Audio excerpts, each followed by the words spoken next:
Ok, então bora lá que a gente vai dar uma revisada em tudo que vocês viram até agora de vetores, listas, e falar de forma muito grosseira sobre complexidade. Todo mundo está fazendo estrutura de dados, não está? Ou quase todo mundo? Alguns estão? Ai, não, vocês só fazem no semestre que vem, né? Pois então, pronto, vocês já vão chegar bem creme craques em estrutura de dados. Então, vamos aprender agora as estruturas básicas de manipulação de dados. Okay? Então, primeira estrutura que vocês viram, no caso aqui seria o vector. A gente chama o vector de array dinâmico. Qual é a característica dele? Ele é um bloco contínuo na memória, e isso é importante, principalmente porque só o C++ garante isso, tá bom? Isso é uma característica do C++, ser um bloco contínuo na memória. Isso significa o quê? Se você sabe onde o bloco começa e você sabe o tamanho de um elemento, você consegue saltar para qualquer posição do bloco. Beleza?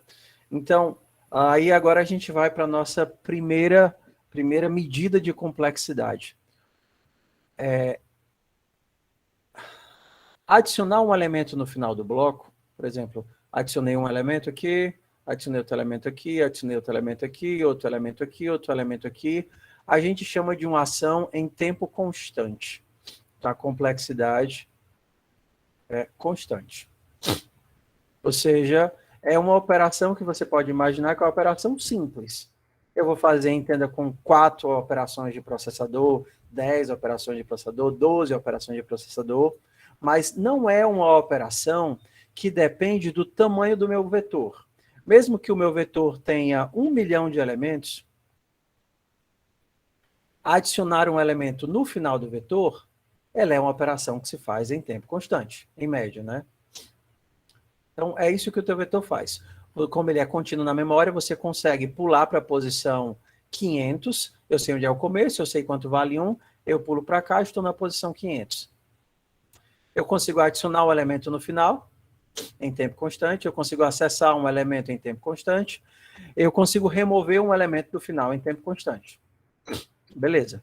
Até aí, tudo sucesso, porque o meu vetor é contínuo na memória. O que é que o vetor, qual é o processo de gestão que o vetor faz para mim? Como a gente chama o meu vector de array dinâmico, né? O vector ele faz é o que a gente chama de array dinâmico. Ele, a própria estrutura, é responsável pela gestão da memória que ela ocupa. Então, a gente poderia imaginar que você vai fazer o seguinte. Você cria um vetor, quando você cria lá um vector de int, vet, e aí você faz um vet.capacity. Né? Eu não sei se é capacity ou é set capacity. Deixa eu criar logo aqui para a gente poder fazer os exemplos. mkdir S08, estrutura de dados.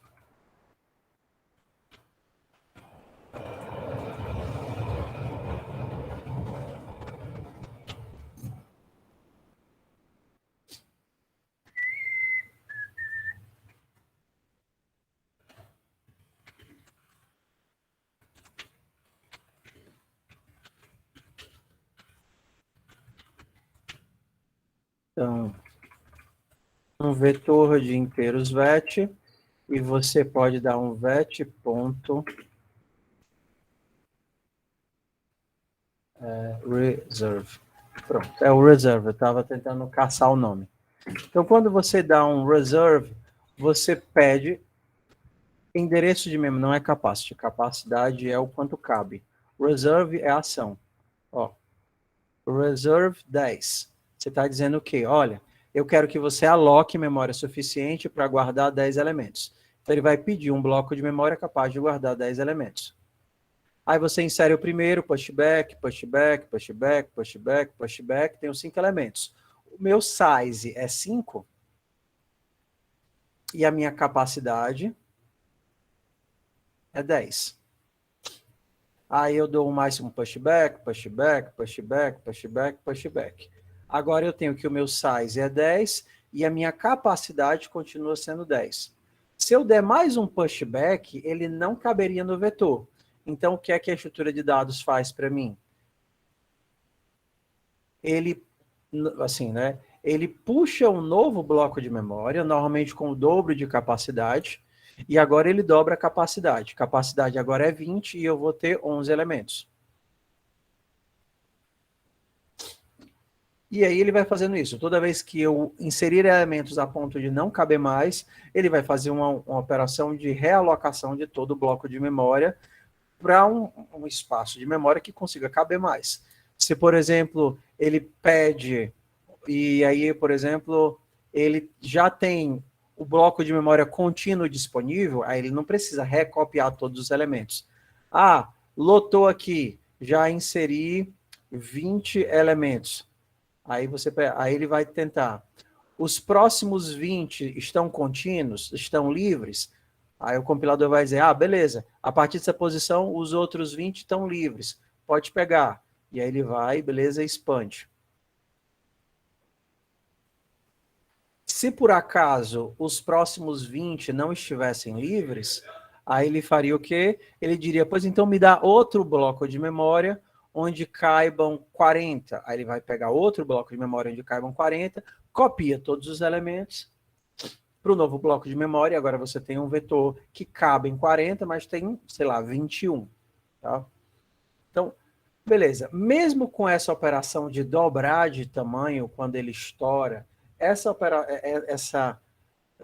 situação que dobra de tamanho não é tão comum.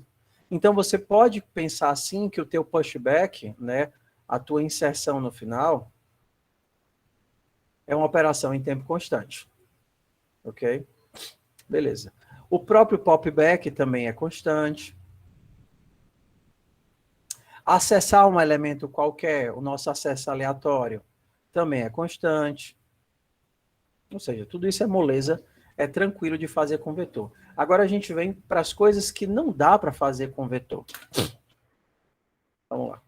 Se por acaso você precisar inserir um elemento na primeira posição. Beleza? Você tem aqui que inserir um novo elemento aqui na primeira posição. O que é que você vai ter que fazer? Você vai ter que pegar o teu vetor inteiro, não é isso? Pega o teu vetor inteiro, copia todos eles uma posição para frente. Então, alterar um elemento, assim, adicionar um elemento da primeira posição ou remover um elemento da primeira posição, te força a ter que fazer, por exemplo, se aqui eu tenho N elementos, N operações de cópia.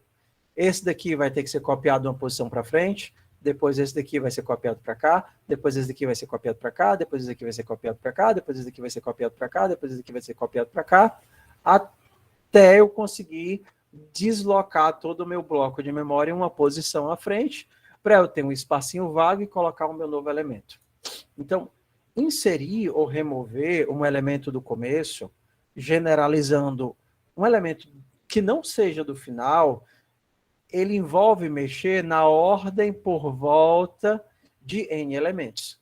Então, inserir um elemento aqui envolve mexer N elementos. Então, diferente do que a gente chamava de tempo constante, né?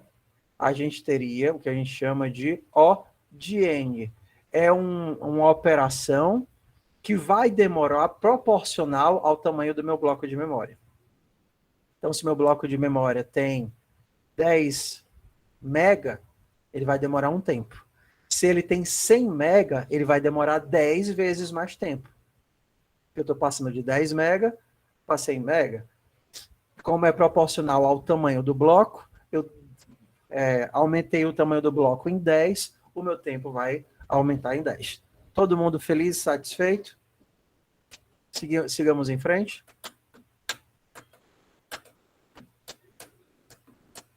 Beleza. Bora lá. Então, a gente já viu que a operação de remover ou alterar no meio do vetor é ruim. Vamos pensar agora na busca, ok? Supondo que os teus dados estejam desordenados dentro do vetor, tá? O teu vetor não está ordenado. Qual é o custo de eu achar um elemento ou procurar um elemento dentro desse vetor? Seria o quê? Tempo constante ou ODN?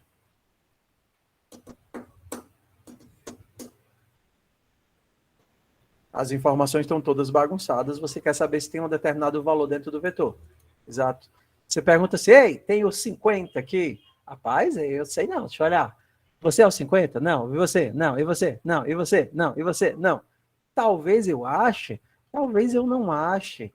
Então, o esforço da minha busca é proporcional ao tamanho da estrutura, porque a minha estrutura é desordenada.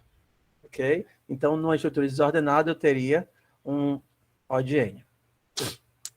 Porém, contudo, entretanto, todavia, se eu sei que os meus dados estão ordenados, a gente tem uma operação que é muito comum. Não sei se vocês viram, mas se chama busca binária.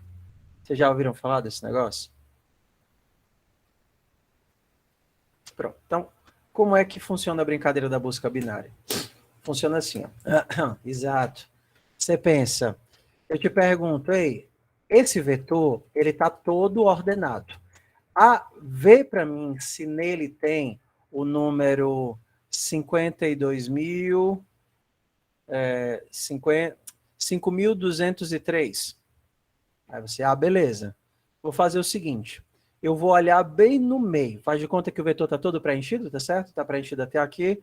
Aí você vê, beleza, eu vou olhar aqui no meio. Qual é o número que tem aqui no meio? Aí você olha e descobre que aqui você tem os 6.049. Beleza. 6.049. 6.049 é maior do que mais o trabalho de ordenar, mais o da busca, é maior que de sair procurando doidado? Sim. Não. Depende.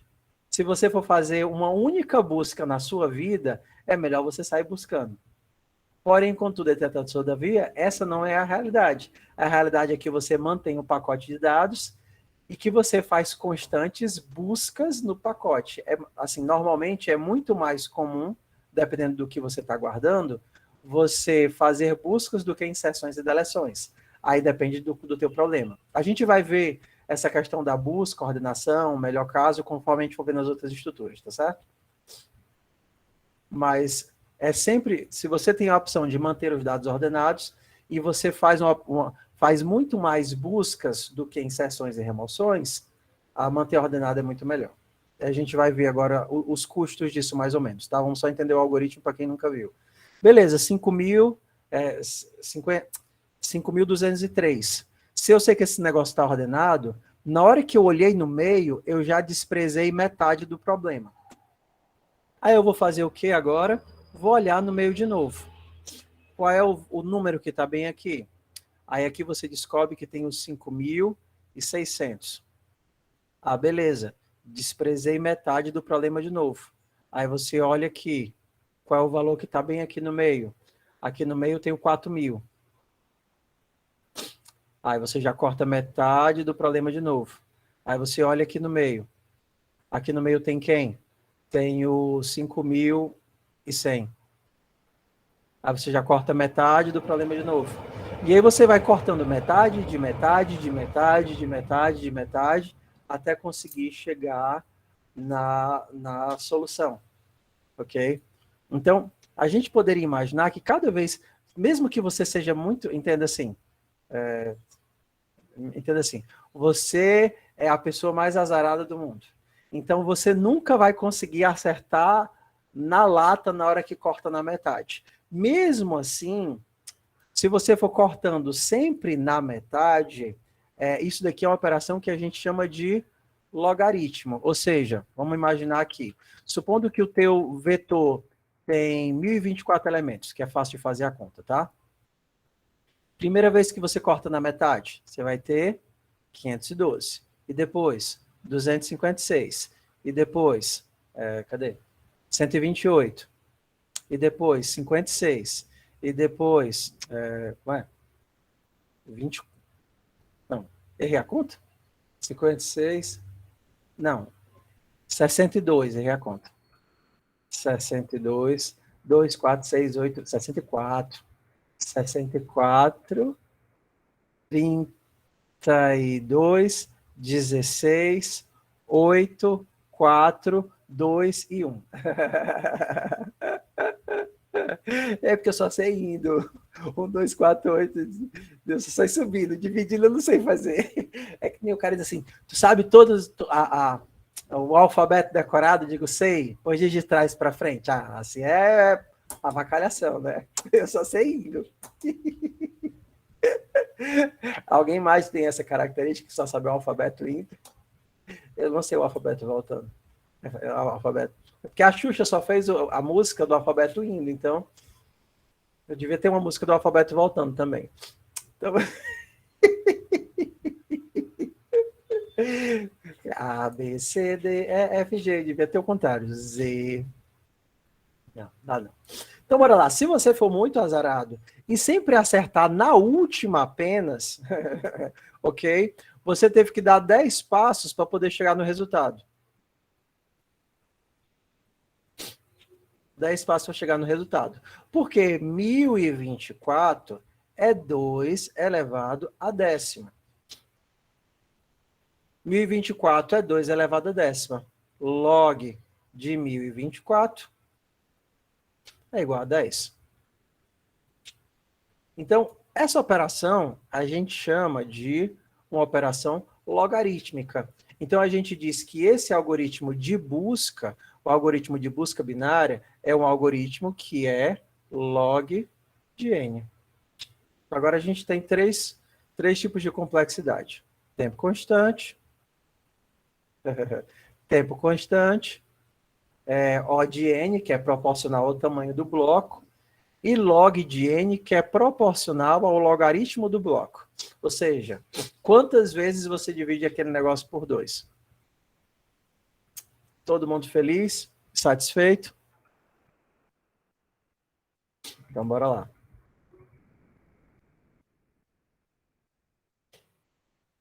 Então, aí agora a gente tem as principais operações dentro do nosso vetor.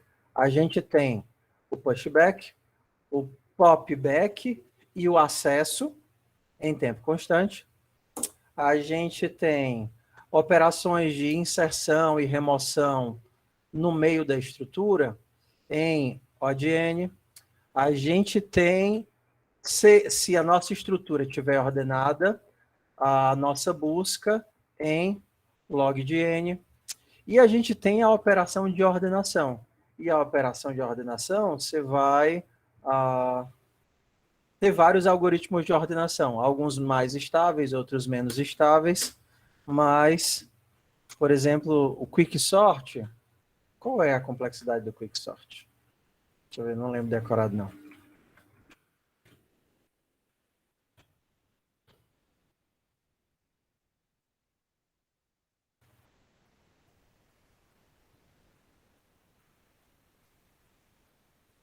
É n log de n mesmo. Então, o quicksort a gente diz que é n, o tamanho da estrutura, vezes o log de n.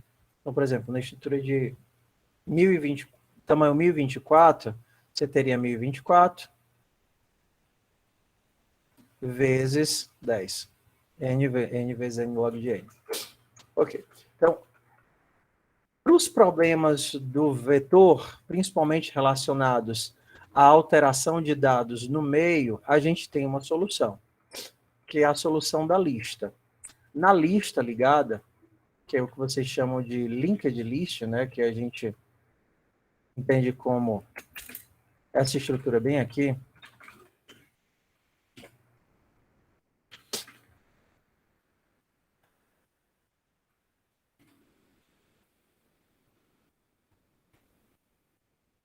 tá? Cada nozinho dessa lista, ele é armazenado em um pedaço diferente da memória. diferente do vetor que me garantia, me obrigava a manter tudo como um bloco contínuo da memória, a lista ela tem cada bloquinho num canto diferente.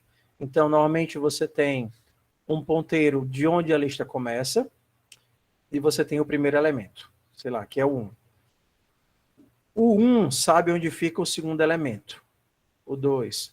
O 2 sabe onde fica o terceiro elemento, o 4. O 4 sabe onde fica o 1, 2. O próximo elemento, sei lá, o 3. E o 3 aponta para o final da lista. Esse final da lista que vocês entendem é o end, que é o que a gente, por exemplo, chama de lista.end. Esse final da lista não é um nó, não é um valor válido. É literalmente o momento em que a lista acaba. Por exemplo, o vetor ele também tem um final da lista. Por exemplo, um elemento após o último elemento seria o meu vetor.end.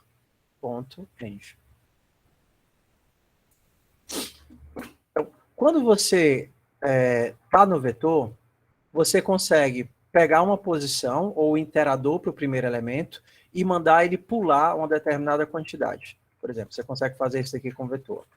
std vector int v. Aí você pega o iterador para o começo do vetor e você consegue fazer o teu iterador dar um pulão. Dá um pulão aí, iterador. Pula aí 5 elementos. Aí o iterador, beleza. Consigo pular 5 elementos. Iterador, volta um elemento.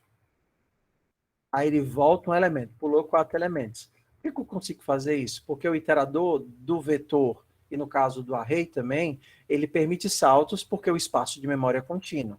Porém, na lista, eu não tenho como fazer isso. Eu não tenho como dizer, ei, meu filho, dê um pulão de 5 elementos. Ele vai dar, pá, você quer isso? Não. Eu só sei dar passinhos. Então, a tua lista, ela tem essa limitação. Se você pega o iterador para o começo da lista e você tentar fazer isso, ele vai dizer, ei, eu não sei dar pulão, não. Se você tentar compilar isso aqui, vai dar erro. O que você pode fazer é mandar ele avançar, ou mandar ele avançar, ou mandar ele retroceder. Ou então, manualmente, você pode dizer, eu quero que você ande, né? Ande 3 passos. Então, next, eu quero que você saia percorrendo com o meu iterador 3 passinhos. Está faltando o algoritmo.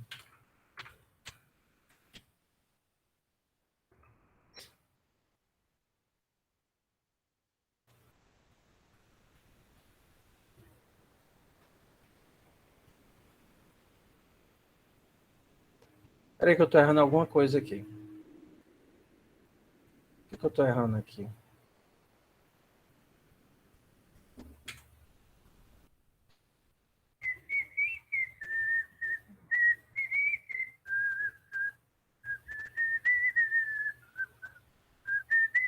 Só para abreviar um pro. Não, é porque são duas coisas. O advance, ele altera a variável que está andando. O next faz ela andar e retorna um novo valor. Não acredito que next não funciona com lista, não. Por exemplo, fazer assim, ó. Vou parar aqui os blocos, para não ter um bloco interferindo no outro.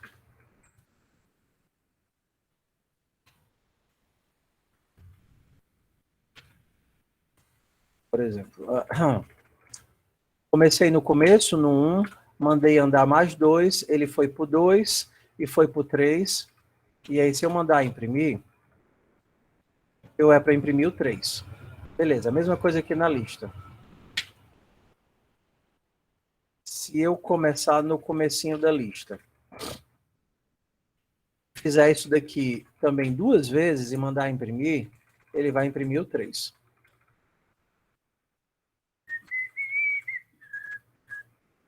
Por que você está dando erro? Onde é que você está dando erro que eu não estou vendo? Eu acho que foi bug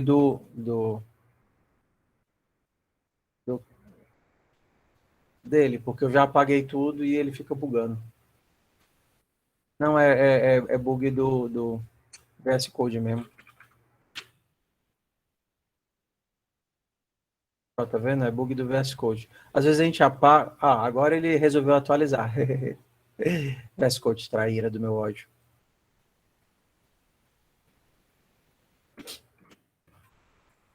Next IT2. Agora deu certo. É só trairagem do VS Code. Porque o que é que o Next faz? Ele pega aquele valor, anda e retorna a nova posição. O Advance,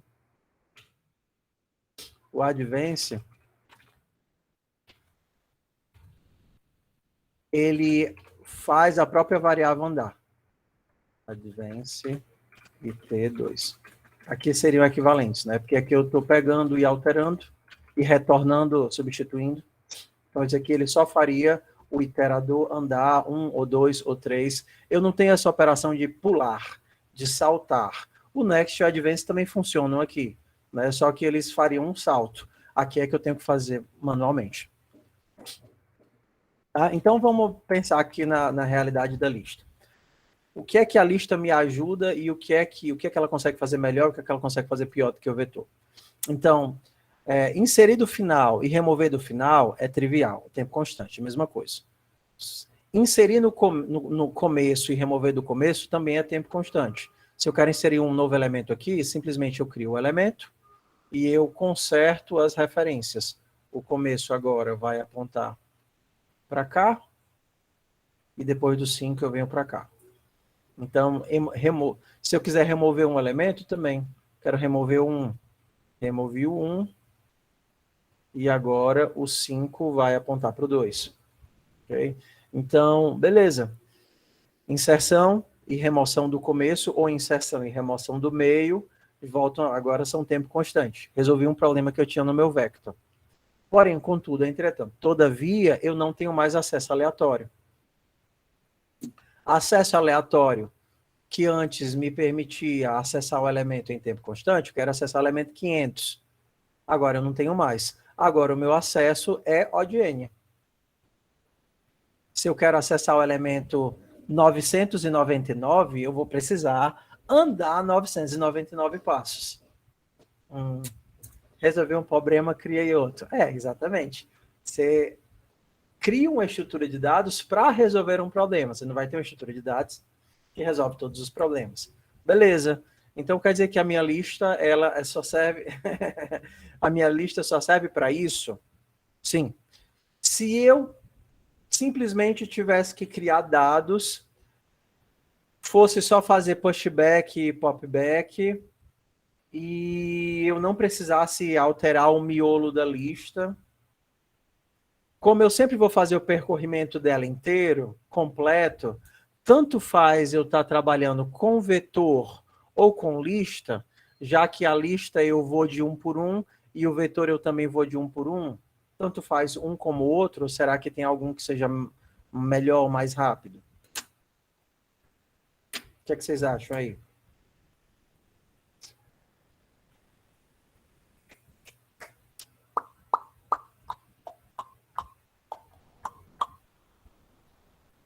Bora lá.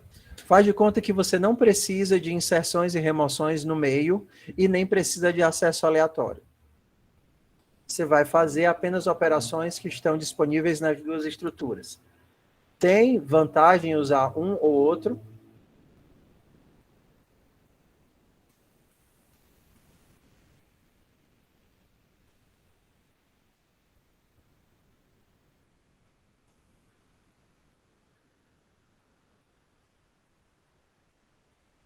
É o que eu estou dizendo.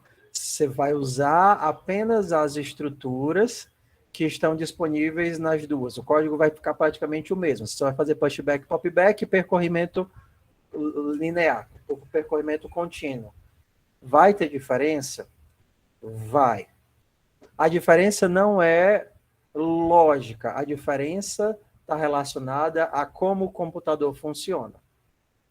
O computador funciona fazendo acessos à memória e copiando blocos de memória para dentro da memória do processador.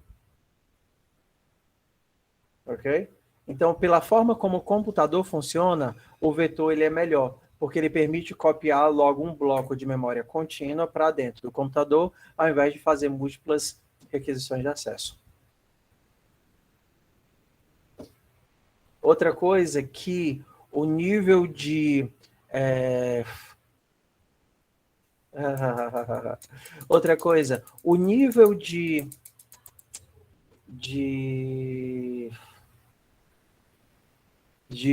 informações de controle necessários é bem menor no vetor do que na lista. Na lista, cada bloco de memória que você precisa, você vai ter que criar mais duas informações de memória para você conseguir se navegar na lista. Enquanto no vetor, você tem a economia de memória que cada bloco de memória guarda apenas a sua informação do bloco de memória. Então, se tanto faz como tanto fez, o vetor é melhor. A não ser que você precise de operações que são exclusivas da lista. Entendeu? O vetor ele consegue ser mais econômico, porque ele não precisa de tanta memória gasta em estruturas de controle para você conseguir navegar, e o acesso à memória é muito mais simples, porque no processo de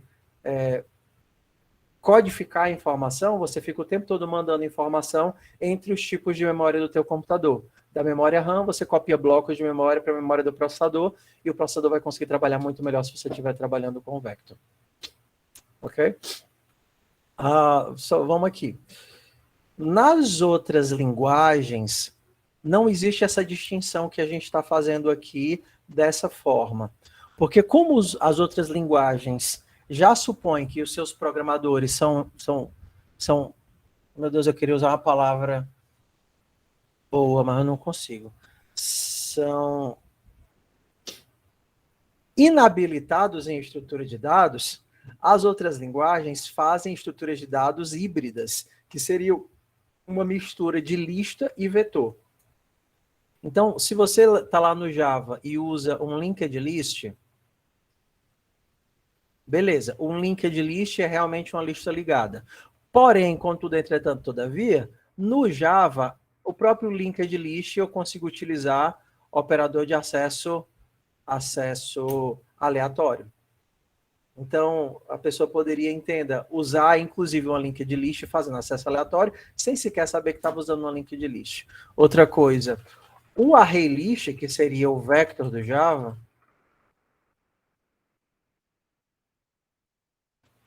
ele não garante memória contínua, justamente para permitir, flexibilidade em relação às operações. Então, se você tem um array list e você precisa ficar socando ou removendo elementos do meio, você faz isso. O Java se dá a liberdade de quebrar a tua memória, que era contínua, em blocos de memória e ligar esses blocos de memória como se você estivesse trabalhando com uma lista. A mesma coisa faz o Java, a mesma coisa faz o Python, quando você usa lá a lista do Python, a mesma coisa faz o JavaScript. Então, nessas linguagens você não tem... Sim, é o que eu estou dizendo. Nessas linguagens você não tem a garantia de memória contínua, porque eles, se precisarem de mais memória, ou dependendo da forma como eles lidam, eles não fazem um grande blocão de memória, mas vários blocos de memória ligados como se tivessem com uma lista ligada de blocos de memória. Entendeu? Justamente por quê? Porque você não pode contar com a maturidade do programador e não ficar fazendo cagada. Em saber escolher qual a melhor estrutura de dados. Então o cara mete uma lista ali e faz qualquer coisa lá da lista. Mete um link de list lá e fica fazendo mutretagem. Então é mais fácil lidar com pequenos blocos. Por exemplo, você quer fazer uma remoção de um elemento daqui, você simplesmente se livra do elemento copiando só esse pequeno bloco para cá. E aí avisa que esse espaço está vazio. E aí você tem massa de manobra para poder fazer algoritmos de otimização, independente do que ele vai querer fazer na estrutura. A estrutura híbrida nem é tão boa quanto o vector, nem é tão boa quanto a lista, mas ele consegue quebrar o galho sendo um misto das duas.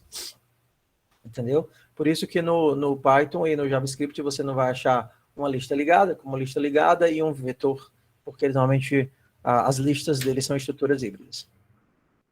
E boa, meu povo. Então, bora lá. Será que eu consigo fazer, então, uma busca binária numa lista?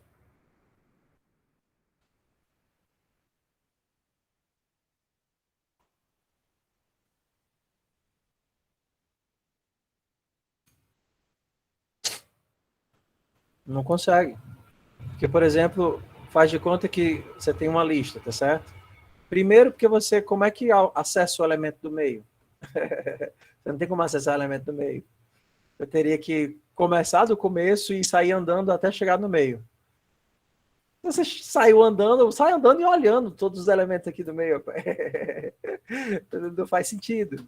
Você tem O de N só para chegar no meio para fazer a primeira comparação. Então, não tem a menor lógica de fazer busca binária aqui. Um elemento depende do outro para ser acessado. Né? Então, aqui a gente não tem operação de busca binária. Então, se eu precisasse fazer muitas buscas, nem é bom de ordenar, porque ordenação precisa de acesso aleatório, nem é bom de buscar, porque busca também precisa de acesso aleatório. Então, se é uma estrutura que existe, se é uma estrutura que eu vou ter que fazer múltiplas buscas, definitivamente eu não vou usar uma lista, posso usar um vector ordenado. Ok? Todo mundo feliz e satisfeito? Bora para a próxima? Vou pegar água. Vou ver como é que estão minhas crianças. Eu vou tomar água e eu volto no instante. Peraí.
O que é cápsula do Prime? O que é 650 RP? RP é dinheiro? É tipo a moeda do jogo, é RP? Mas é tipo convertido do dinheiro real, a pessoa pega lá 10 reais, 30 reais e compra, sei lá, 40, 200 RP. E para que usa o dinheiro no jogo?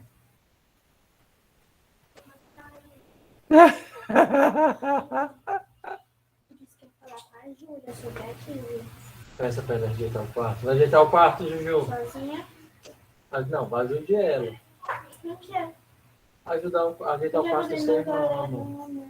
Não, amor, vai dobrar a rede, ajeitar o quarto direitinho, tirar as formigas, varrer lá o seu quarto. Mas esse daí você paga o Prime da Amazon e ganha grátis. Primeira vez que minha conta viu RP foi esse Prime. Isso é só para tu usar uma roupinha diferente na hora de Mas é muito fresco.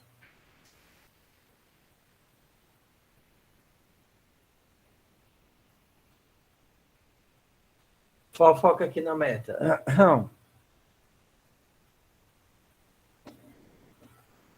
Um esquino e o. Né? Bora lá, fofoca aqui na meta. Ok. Fora a estrutura de vetor e lista, beleza, bora lá, fofoca aqui, fofoca aqui. A gente vai para a próxima estrutura de dados, que é um vetor, beleza? Só que é um vetor que utiliza uma lógica diferente para guardar as estruturas. Esse vetor, que é um blocão de dados na memória, um vetor mesmo, ele se chama hash table. Então, eu vou explicar aqui como funciona a lógica da hash table, para vocês entenderem o que é que ela faz e entenderem qual em que casos você deve utilizá-la. Tá? Então, vamos lá. Então, vamos imaginar que eu estou guardando inteiros, ok? Para facilitar a minha conta, eu vou colocar um vetor de tamanho 100. Então, eu aloquei, não eu, né? A estrutura alocou um vetor com 100 posições de memória, beleza?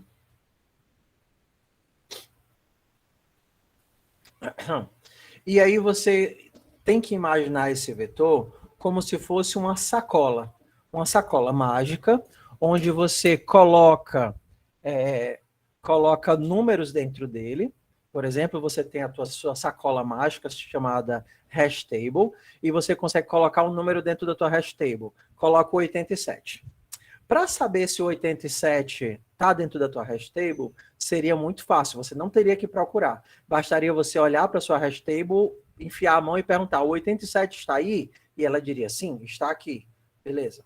Aí você poderia colocar todos os números que você quisesse dentro da sua sacola mágica e saber se um número está lá, é simplesmente perguntar: o 200 está aí? E aí, em tempo constante, ele conseguiria me dizer: sim, o 200 está aqui. E eu também consigo, também muito em tempo constante, percorrer a minha estrutura toda, olhando, sabendo todos os números que estão aqui dentro. Agora, a pergunta é: como é que eu consigo fazer uma busca em tempo constante? Né? Esse é o meu desafio. Uma inserção e uma busca, né? Tanto a busca, quanto inserção, quanto remoção. O objetivo da tabela é esse.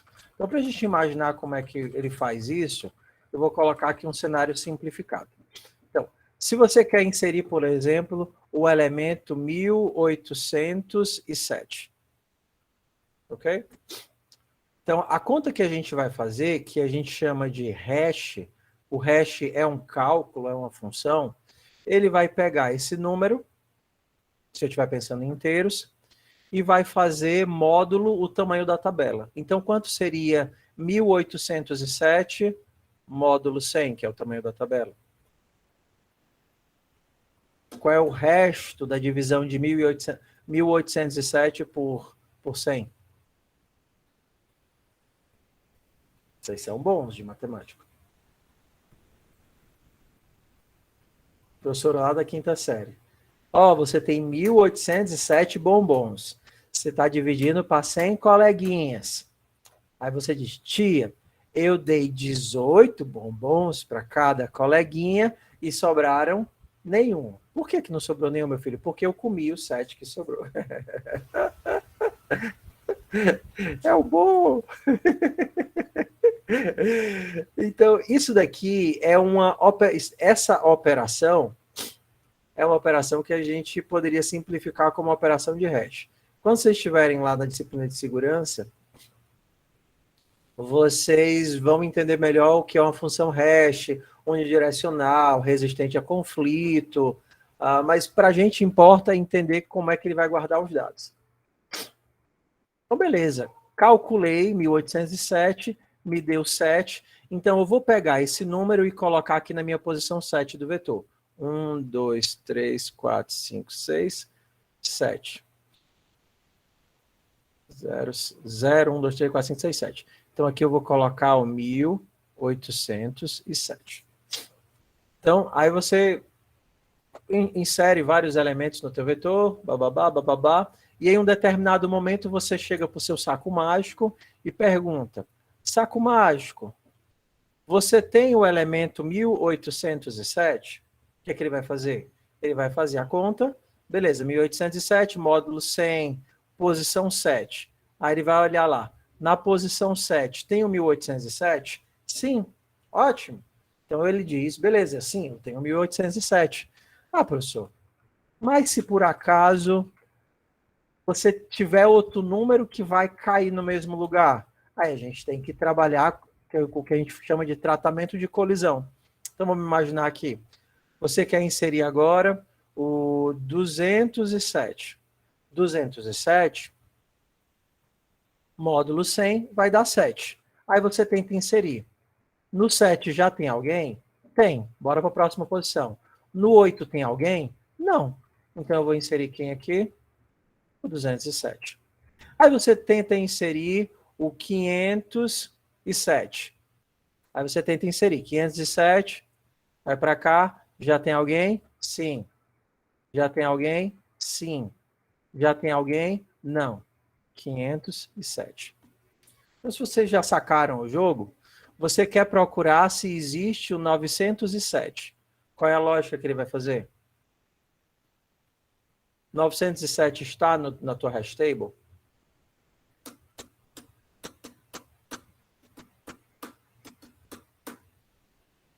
Qual é a conta?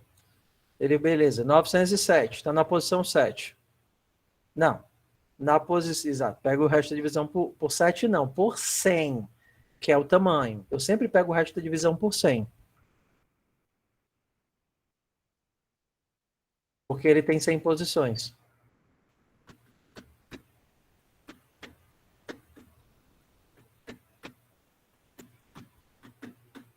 Bora, pessoal, vamos comigo.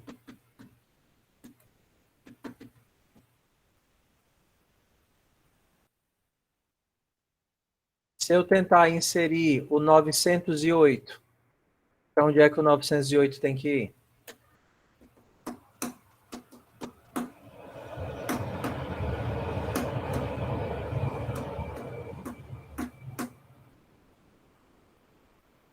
Boa, Lucas. 908, pela conta, exato, é para ir para a posição 8, não é verdade?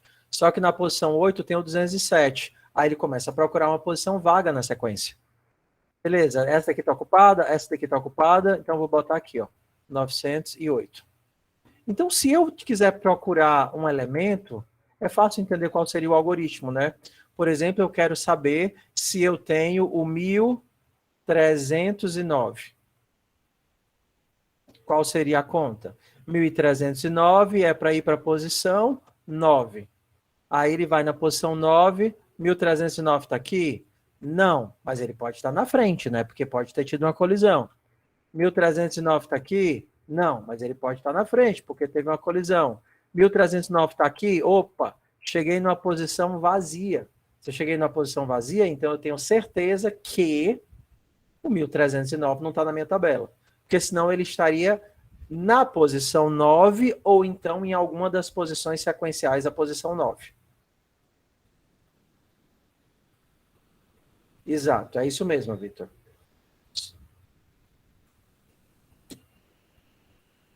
Até encontrar uma posição vazia ou encontrar o elemento procurado. Aí a gente teria os ajustes que a gente precisaria fazer aqui, né? Claro, isso é a tabela hash mais simples de todas. É, por exemplo, se por acaso eu quiser remover um elemento, só avançando aqui na ideia do hash, eu posso simplesmente remover o elemento e deixar esse buraco aqui? Não, né? Porque o 907 ia ficar ilhado. E aí, se alguém fosse procurar o 907, ia chegar aqui, 907 está aqui? Não. Está aqui? Não. Está aqui? Não. Vazio. Aí pronto, lascou tudo. Uma solução simples seria fazer o quê? Se eu tenho que remover um elemento, o que é que eu devo fazer?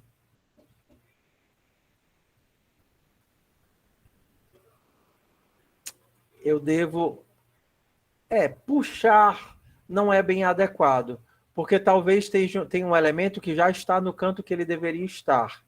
Eu deveria reinserir todos os elementos que estão à frente na tabela para que eles caiam nos cantos adequados. Um algoritmo simples. Criei um buraquinho aqui, reinsere todo mundo que está à frente até achar um lugar vazio, para que todos os elementos estejam nos seus cantos adequados. Esse seria o algoritmo mais simples de todos de uma tabela hash. E aí, quando eu mando reinserir todo mundo que está à frente até encontrar um vago, aí eu sei que agora resolvi o problema dos meus buracos na tabela. Beleza? Sacaram aí qual é o macete aí do hash? Então, vamos entender. Eu tenho agora busca em tempo constante, inserção em tempo constante. Só. O que é que eu perco no caso da tabela? Eu não tenho mais um conceito de sequência, porque na tabela eu não posso garantir que um elemento existe antes ou depois de outro elemento. Isso não sou eu que controlo. Coerente? Não posso controlar quem vai antes ou quem vai depois. Então, se eu preciso do conceito de sequência, eu não posso usar uma tabela hash. Mas agora eu posso fazer inserção, busca e remoção em tempo constante. Professor, qual é a estrutura que implementa uma tabela hash? A estrutura que implementa uma tabela hash são os Nora-Dared set e o Nora-Dared map. Então, tanto o conjunto quanto o mapa, os Nora-Dared são feitos, eu me sinto um russo falando assim, são feitos sob uma tabela hash. Professor, qual é a diferença entre um conjunto e um mapa? O conjunto, você pensa só na chave, no elemento. Eu tratei aqui como um inteiro, mas poderia ser qualquer coisa. E o mapa, você tem que cada chavezinha dessas tem uma sacolinha pendurada em que ele leva alguma informação. Por exemplo, você poderia ter um mapa de inteiro para a pessoa. Então, cada inteiro seria a chave e a pessoa seria o valor que essa chave carrega. Você usa a chave para inserir, buscar, remover da tabela, mas no fundo o que você quer é a informação que aquela chave está carregando, que no caso seria a pessoa. Então, se você pensar em conjunto, ou seja, só a chave, você poderia fazer coisas como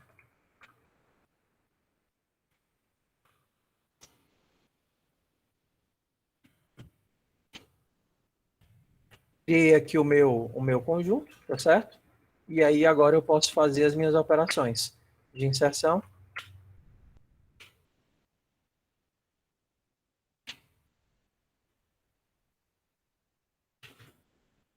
E como o conjunto ele controla as inserções, ele me garante que eu nunca terei duas vezes o mesmo elemento.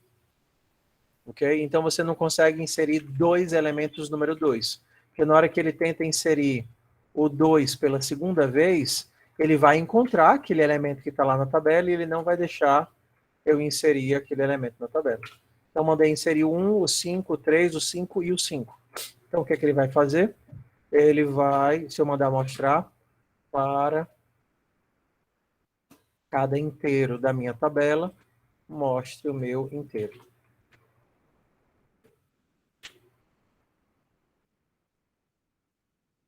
E aí você tem o 3, o 5 e o 1. E você vê que você não tem ordem, nem sequer foi a ordem que você inseriu. Você inseriu o 1, o 5 e o 3, acabou saindo o 3, o 5 e o 1. Então, inserção, tempo constante. Busca, também tempo constante. Como é que você faz uma busca num set? Aí você vai utilizar o find da própria estrutura. Você vai fazer um find. E aí você passa quem você quer buscar, o 5. E aí ele vai te retornar uma resposta. Essa resposta pode ser o elemento que você buscou ou o final da linha. né? Então, se por acaso você chegou no final da linha, é porque você não encontrou o que é que você estava procurando. Se não, é porque você encontrou o elemento que você estava procurando.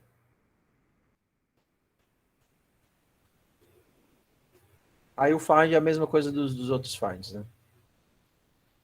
O que é que você não pode fazer? Aí você chega, achei o 5, vou chegar naquela posição da tabela e vou colocar o 10. Será que isso pode? Será que isso faz sentido?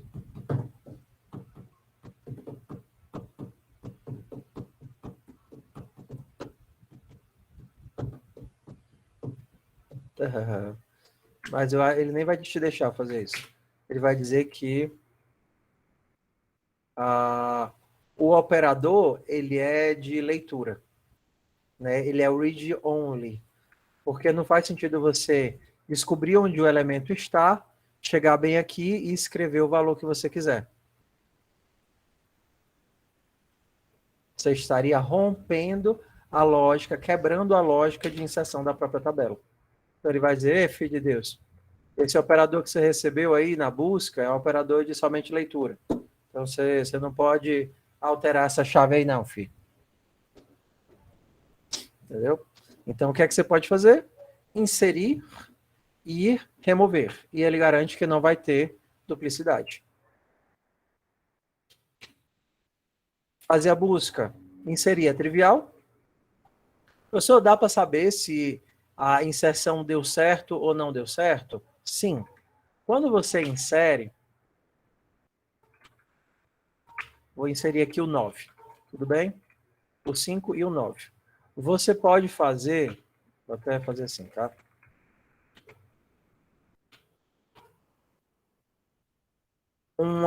Você pode guardar, né? Você pode fazer o seguinte, ei, filho, faz o seguinte, vê se deu, tenta inserir e me avisa, ó, tenta inserir e me avisa se deu certo e cadê o elemento. Mais ou menos isso, entendeu? Então, se deu certo, esse resultado vai ser true. Onde foi que você inseriu, o IT vai guardar. Se você não conseguiu inserir porque já tinha o 5, esse resultado vai ser false e o IT vai avisar quem foi o elemento que a posição do elemento que já estava lá. Repete ou não?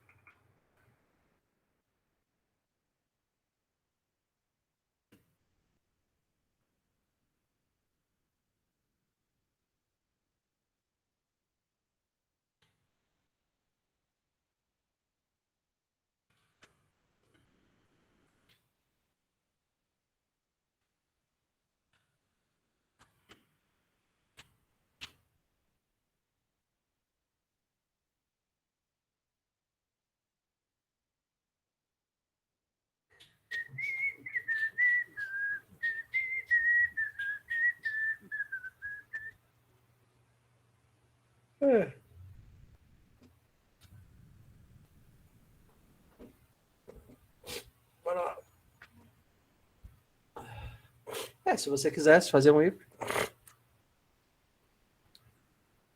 Não, ó. Se resultado, ou seja, se resultado foi positivo, eu consegui inserir na posição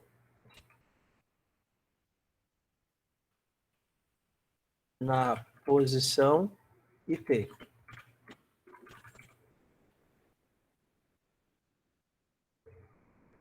Não inserir,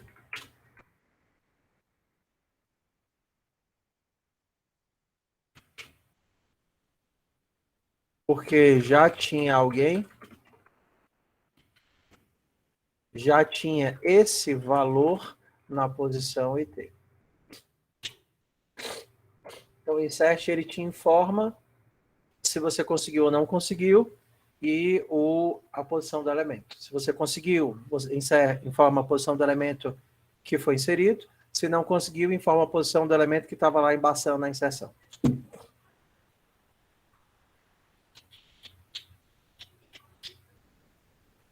Sacaram? Claro, você sempre pode fazer uma busca antes, né? Por exemplo, a tua busca, ela retorna a posição do elemento. E aí, tendo a busca, você pode fazer a remoção. Eu posso remover, encontrei e removi. Encontrei o elemento. Se eu encontrei, eu removi o elemento. Então, as 3 operações que eu consigo fazer: inserção, busca e remoção. Bora nós.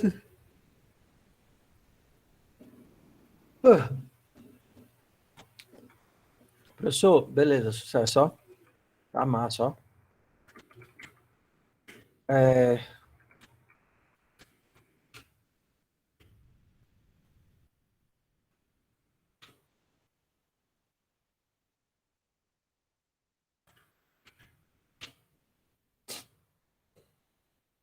Bora agora para os mapas.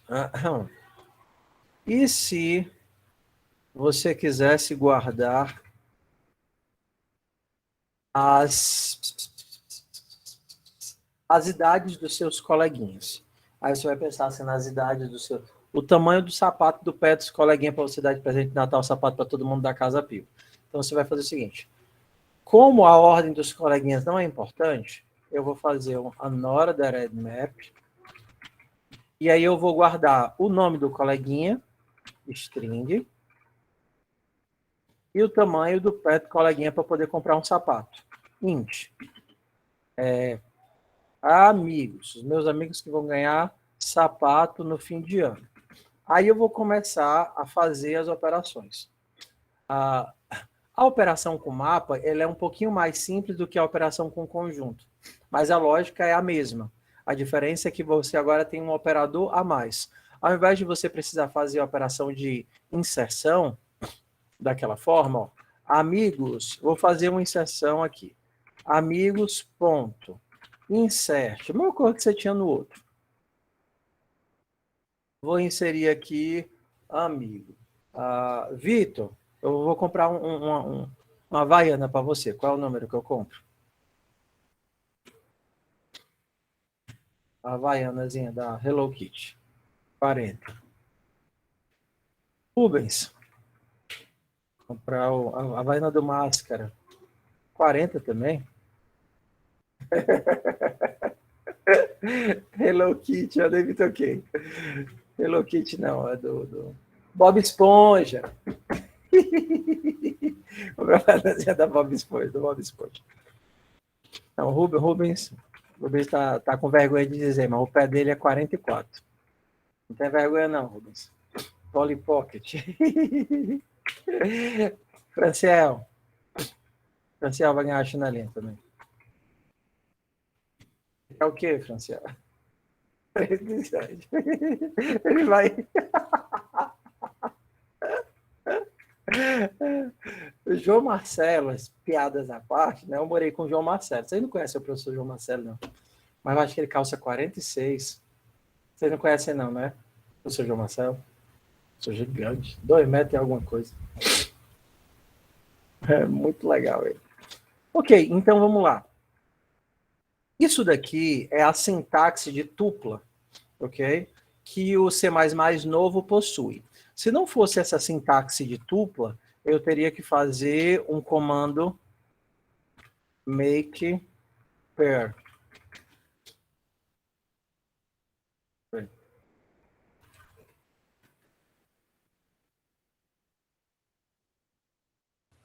Pronto. Porque eu insiro dentro da minha estrutura um par que é uma chave e o valor. A chave é a string e o valor é o número. Então, preciso inserir tuplas. Então, presta atenção que eu não estou inserindo eles assim, ó. Insert, e eu passo 2 valores, como se fossem 2 parâmetros. Insert, Franciel 47. Eu insiro uma tupla, um par com 2 elementos. Aqui eu estou fazendo explicitamente, make pair, Aqui eu estou fazendo utilizando a sintaxe do C++17, que seria a sintaxinha dos cochetes, que é a mesma sintaxe, por exemplo, que você tem no Python. Aí não, o Python é parêntese para fazer tupla. Fora isso, eu tenho uma sintaxe melhor. A vantagem do insert é que ele é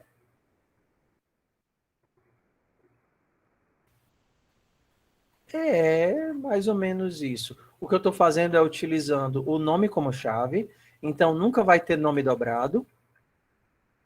Então, se eu fizer isso daqui, ó, o Vitor, ele vai ganhar só a chinelinha tamanho 40. Na hora que eu tentar fazer o insert do Vitor tamanho 60, a tuplo, o pair, isso aqui é um std pair.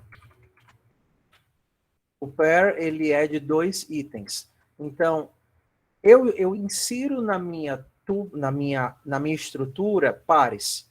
Pares, chave e valor. A chave é um string, que foi o que eu defini na hora que eu criei o mapa, e o valor é inteiro. Então, o que eu insiro são pares. Eu posso fazer amigos.insert P1, porque P1 é um par a ser inserido na tupla. Perdão, no mapa. Só que o mapa, ele tem uma sintaxe muito mais simples do que o conjunto, tá certo? Porque ele dá uma copiada na sintaxe de vetor. Então você consegue fazer isso daqui, ó. Amigos, David, 42.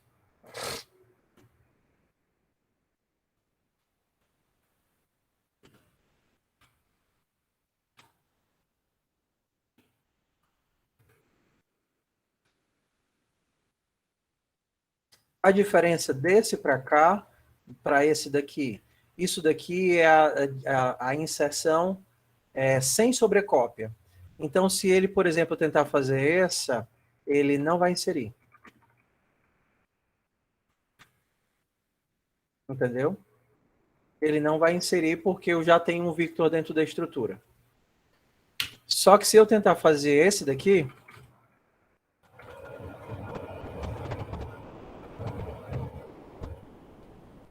ele vai sobrescrever.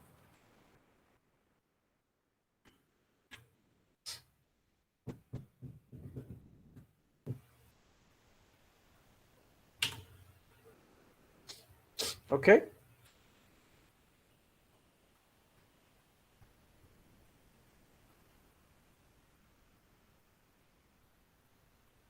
Então, esse tipo de operador, ele serve tanto como operador de leitura como de escrita. O insert, ele é a inserção sem sobrescrita. Por exemplo, eu inseri o Victor 40. A chave é Victor, o valor é 40. Então, ele usa Victor para colocar o elemento dentro da tabela e 40 é o valorzinho que vai pendurado com o Victor.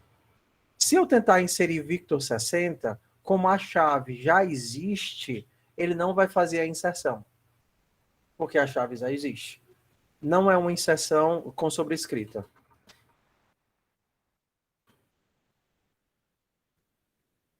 Esse tipo de acesso aqui, utilizando o cochete, que é copiado lá do vetor, é uma inserção com sobrescrita. Então, se ele não existir, ele cria, e se ele já existir, ele sobrescreve. Então, na hora que eu faço, posso sim, normal. Aqui, ó. Amigos, Fernando vai calçar 36. Fernando tem um pezinho pequenininho.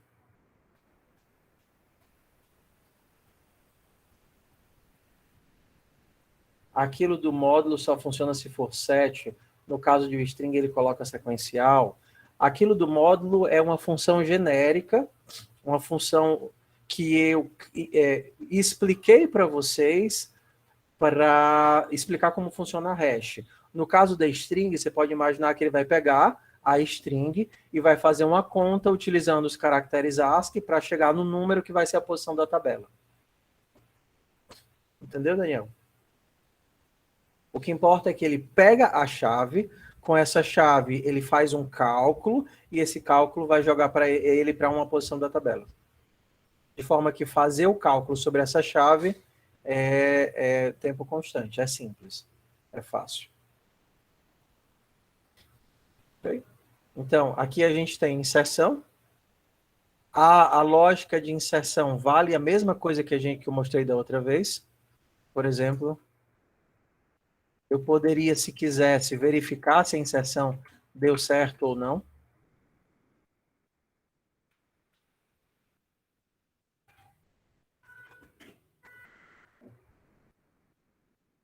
Mesma lógica do conjunto.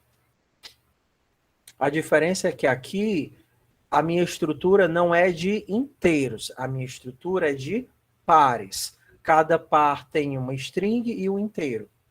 E agora a gente vai percorrer a estrutura. Tudo bem? Por exemplo, saber se o elemento existe ou não existe é a mesma coisa. Por exemplo, vou procurar se tem o Davi. Amigos.find, vou procurar se tem o Fernando. Se IT for igual a amigos.end, é porque o Fernando não existe. Se o Fernando foi encontrado, eu posso remover o Fernando.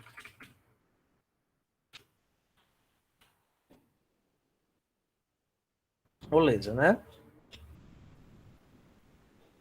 O que é diferente aqui? No conjunto, eu não conseguia mudar a chave. Aqui eu também não consigo mudar a chave, porém eu consigo mudar o valor.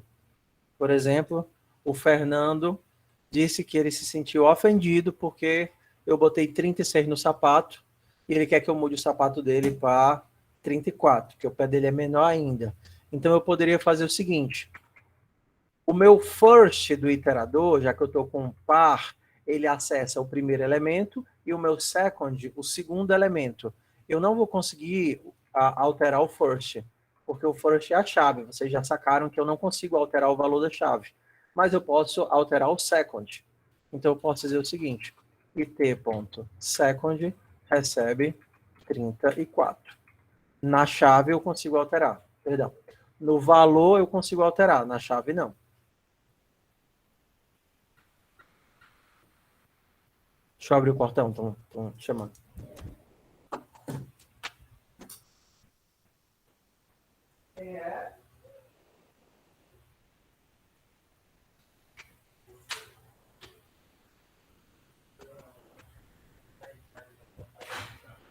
Amores. A sua dona Luciana? A dona Luciana? Não, porque você só vem depois de 12, só vai sair lá depois Não, o de senhor 12. combinou com ela que eles vão falar. Não, você vai almoçar lá, né? Assim, o Marco mandou pegar o Tudo bem. avisa aí, quando ela vem, ela já passa lá e já pega o seu. Tudo aí bem, pega tudo o bem. menino. Ela vai almoçar mais cedo, que eu fiz Tá certo. uma carne lá, o cara gosta. Ok, então bora aqui, voltar. Tudo bem, pessoal, vamos para a última parte da aula agora. Sei que vocês já gastaram a maior parte aí do poder de concentração de vocês comigo hoje. Agora dá aí o último sprint aí para a gente conseguir terminar. Beleza? Vamos agora pensar como é que a gente percorre a nossa estrutura. Inseriu, removeu. Agora vamos para percorrer. Percorrer a estrutura você tem várias formas. Primeiro, você pode utilizar esse modelo aqui, que eu já deixo o modelo completo. Amigos é uma estrutura com pares. Você pode já desempacotar os pares dessa forma aqui.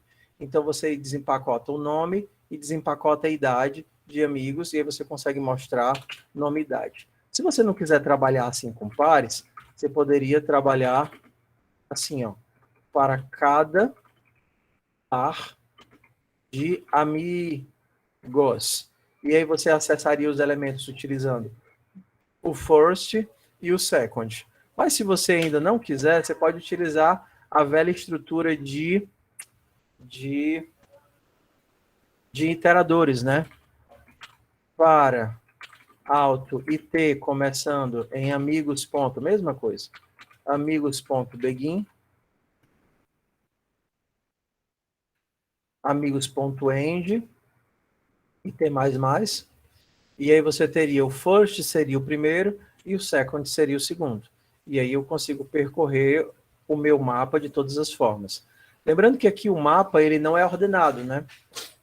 Ele é simplesmente todos os dados. Então, fiz inserção, fiz remoção, fiz busca. Tchau, pai. Fiz inserção, fiz remoção, fiz busca. Pronto, né? Bora agora para a última estrutura de dados, um tempinho que sobra.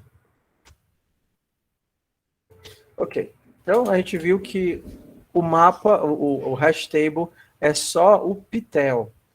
O problema é que, às vezes, eu quero ou eu preciso que os meus dados estejam ordenados. E o hash table não ordena os dados para mim. Aí eu vou para outra estrutura. Que, no caso, é a estrutura de árvore. A árvore é tipo uma lista. Lembra ali a velha lista? Que você tinha dificuldade de fazer acesso nos elementos da lista? Então, a árvore resolve isso.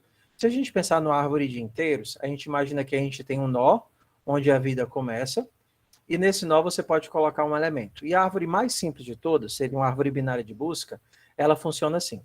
Coloquei um elemento aqui na árvore, como se fosse uma lista. Então, à esquerda você vai ter quem é menor do que ele, e à direita você vai ter quem é maior do que ele. Vocês ainda estão aí comigo? Daí, avisa aí que está vivo no chat. Bora lá. Então, beleza, eu quero inserir o 30. Aí você pensa, 30 é menor do que 50, então eu vou puxar uma perninha para cá e vou botar o 30. Beleza, quero inserir o 70. 70 é maior do que 50, puxo uma perninha para cá e boto o 70. Quero inserir o 40. Beleza, 40 é menor do que 50, pulei para cá. Opa, aqui tem o 30. 40 é maior do que 30, pulei para cá. Ah, não tem mais ninguém, botei o 40 aqui. E aí você continua inserindo os teus elementos na árvore utilizando essa lógica. Ou você vai para a esquerda, ou você vai para a esquerda, para a direita. Isso daqui é uma BST, Binary Search Tree, né? Uma árvore binária de busca. Aí eu quero agora inserir o 60. 50, 60. 60 é para a direita. Beleza. 70. 70, 60. 60 é menor, vou para a esquerda. Tá, não tem ninguém, botei o 60 bem aqui. E aí, se vocês imaginarem, se vocês conseguirem esticar, fazer um exercício de imaginação, vocês vão ver que se a nossa árvore estiver bem organizada, com os elementos bem balanceados, exato, você teria algo mais ou menos assim, de forma simplificada, né? Ok? Ele faz a organização como uma busca binária, exatamente. Então, você tem que os teus elementos, eles estão espalhados nos nós da árvore. Imaginando que você tem, sei lá, 9 níveis, 10 níveis, você teria aí os teus 1024 elementos. Tudo bem? 1 mais 2 mais 4 mais 8, se você fizer a soma aí, você vai ter os teus 24 elementos espalhados nos 9, 10 níveis. Tá? E aí fica fácil entender que fazer uma busca dentro da tua árvore é uma operação logarítmica, porque implica em percorrer os caminhos, ou seja, percorrer os níveis até encontrar o elemento que você quer. Se você consegue colocar os 1024 elementos nos 10 níveis, você vai ter que dar os teus 10 passos. Então, vamos lá. Qual é a vantagem da árvore binária? A vantagem da estrutura em árvore. Ele ordena os teus dados. Ótimo. Então, ordenar os dados é uma característica intrínseca da estrutura. Você só consegue inserir chaves que sejam ordenáveis. Ou seja, você pode inserir um string, usar string como chave, porque string é ordenável, usar um inteiro como chave, porque o inteiro é ordenável. Então, vamos pensar agora na complexidade. Inserir um elemento é fazer o caminho e descobrir se o elemento está ou não está lá. Então, a gente tem log de n. Buscar um elemento, log de n. Remover um elemento, log de n. Ah, beleza, então eu consegui resolver todas as minhas situações? Mais ou menos, com log de n. Então ela é melhor do que a árvore, do que a tabela hash? Depende. Depende de quê? Você precisa que os teus elementos estejam ordenados? Não. Então a tabela hash é melhor. Sim. Então a árvore é melhor. Tudo bem que eu estou tentando explicar um assunto complexo em 3 minutos, mas eu queria que se visse pelo menos o sentimento da forma como os dados são organizados faz sentido para vocês.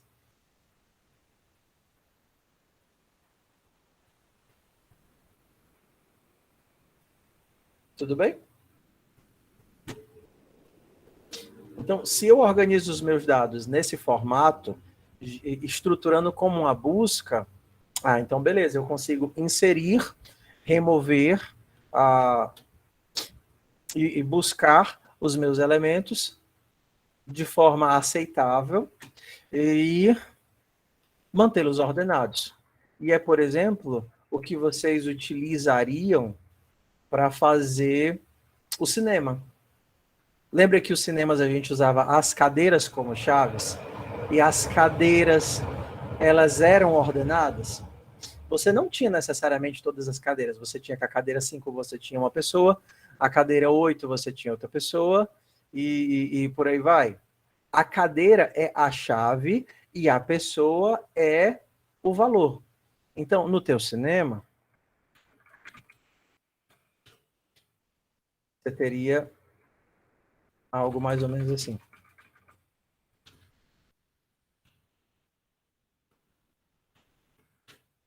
O cliente tinha o quê, hein? Era o nome e a idade, né? Beleza, o cliente tinha nome e idade. E aí a tua classe cinema, ela tem... O professor passou isso. Não, a gente fez o cinema no passado, foi uma das primeiras tarefas que a gente fez.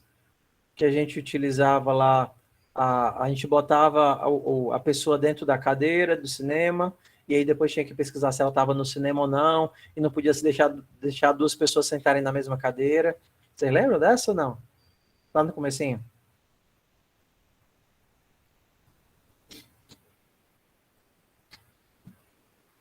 Faz tanto tempo não.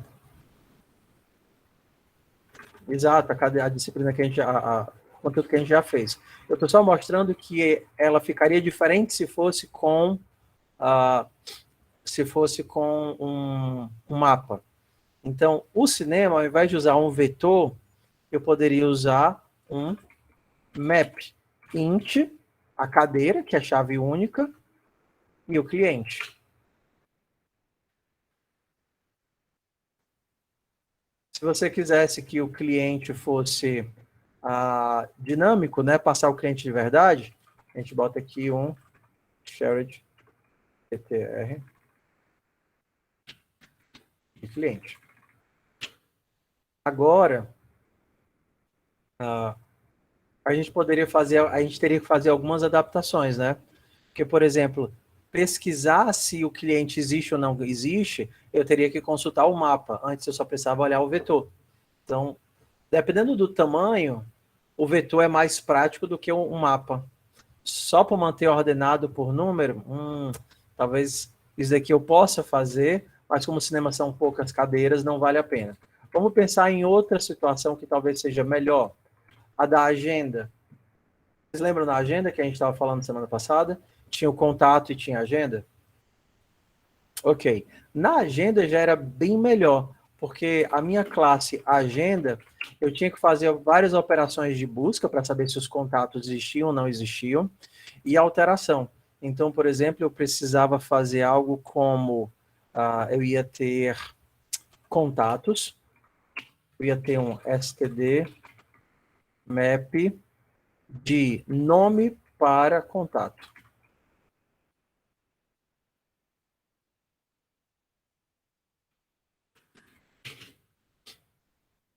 E aí, por exemplo, adicionar um contato, eu vou receber o contato. E vocês lembram da lógica, né? Como é que era a lógica do adicionar? Primeiro você pesquisa se o contato existe. Se ele existir, você adiciona apenas os novos telefones. Se ele não existir, você cria. Aí você pode fazer agora com o mapa. Qual é a vantagem de usar o mapa? Primeira questão de otimização. E segundo, a questão de que você não vai mais precisar ficar ordenando a tua estrutura todas as vezes que você insere um novo contato. Então, por exemplo, como é que ficaria aqui o nosso adicionar?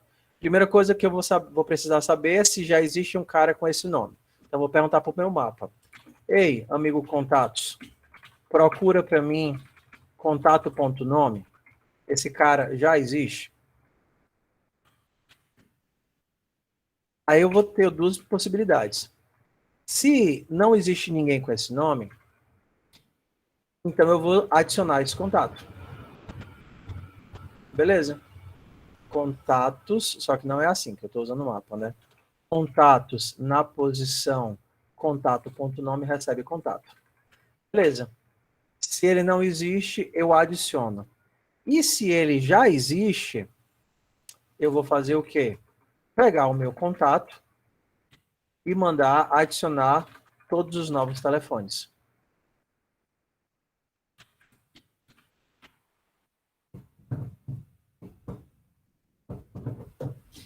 E o mapa faz para mim o papel de já manter isso daqui organizado, ordenado. Eu não preciso me preocupar com inserir e ter que ordenar. Beleza, meu povo? Então, o que é que vai ser tarefa de vocês para a semana? Então, a primeira tarefa é refazer a agenda com mapas. A agenda e o cinema. Mesmo que não seja o ideal, no caso do cinema, eu quero que vocês façam para aprender a lidar com a estrutura. Então, vocês vão pegar. Vocês não precisam pegar o código e alterar ele, não. Vocês criam uma cópia do código. Então, você vai criar lá, pegar o cinema que você já fez e fazer um cinema mapas e uma agenda mapas e pensar em como e começar a desdobrar as diferenças que ficariam no código, o fato de você estar usando uma estrutura ou outra estrutura. Coisas que vocês só vão descobrir testando. Sucesso? Cinema e agenda, vocês vão criar uma nova versão deles e refazer usando mapas. Aí vocês vão ter que fazer algumas adaptações. Não precisa usar não, a organização de arquivos. Eu acho um saco aquilo ali. Eu só falo porque algumas pessoas gostam. Não, o agenda, que é o busca, né? O agenda 1 é só o contato, não tem o que ordenar. O busca que vocês vão fazer. Beleza? E aí, semana que vem, a gente começa com herança e polimorfismo. Valeu, meu povo. Tô cansado já. Falou.